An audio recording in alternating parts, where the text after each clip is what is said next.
दोस्तों, जो हो चुका उसकी परवाह करना बंद कर दो। कुछ नया सोचो, नया करो और आगे बढ़ो। जो हो चुका है, अगर उसी में उलझे रहोगे तो आपका आज भी 100% खराब हो जाएगा। मेरी इस बात को आप हल्के में ना लेना।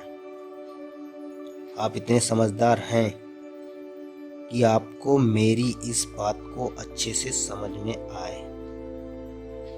अगर आप वाकई पीछे हटने वाली घटनाओं को दिन रात अपने दिल और दिमाग में दोहराते रहेंगे तो आगे कुछ नया करने का निर्णय आप नहीं ले पाएंगे।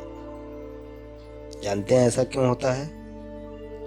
ऐसा इसलिए होता है कि आपका दिमाग जब बुरी घटनाओं विचार से भरे होते हैं तो यह अच्छे और प्रेरक विचार पैदा नहीं कर पाते और आप हर काम में असफल हो जाते हैं। इसलिए मेरी मानिए, जो हो चुका उसे भूलकर एक नई शुरुआत करें।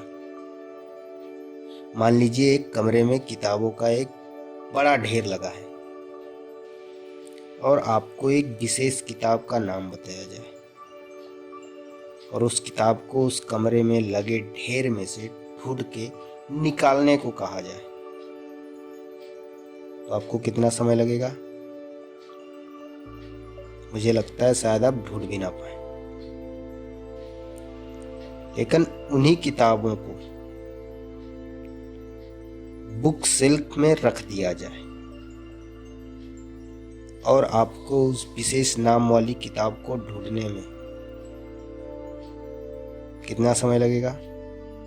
अब बहुत कम लगेगा। बात को समझिए, क्योंकि जिस तरह से किताबों की ढेर से कमरा भरा है, ठीक उसी तरह से हमारा दिमाग विचारों के ढेर से भरा हुआ है। जब हम निराश और दुखी होते हैं तो सही विचार और सही फैसले को सामने लाने में हमारा दिमाग असफल हो जाता है और हमें उस निराशा और दुख से बाहर आने में बहुत ही ज़्यादा समय लग जाता है। इस तरह समय की बर्बादी से हम हमेशा पीछे रह जाते हैं।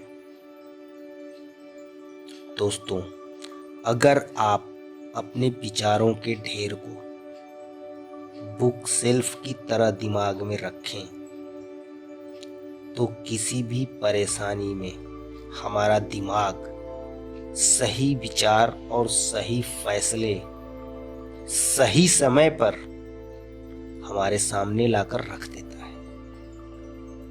ऐसा करने का सिर्फ एक ही तरीका है और वो है ध्यान। इसके लिए आपको ज्यादा कुछ करना नहीं है। इसके लिए आपको हर सुबह मेडिटेशन करना पड़ेगा, क्योंकि आपको भी मालूम है मेडिटेशन में वह पावर है जो आपको अंदर से कुछ कर गुजरने की ताकत देती है, आपके दिमाग को स्थिर करती है, आपके दिमाग में चलने वाले उथल पुथल को शांत करती है और सही रास्ता दिखाती है और सही निर्णय लेने की क्षमता पैदा करती है। आपको जागना होगा, इस भ्रम को मिटाना होगा कि तुम कमजोर हो।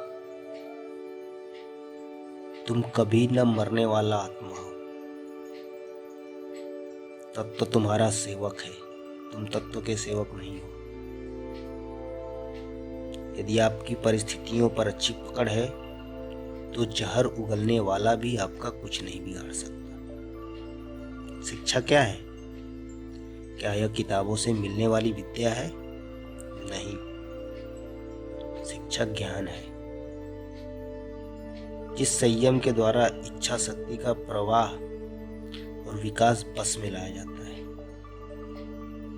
और वह फलदायक होता है। वह शिक्षा होती है, आपको कुछ कर गुजरने की ताकत देती है।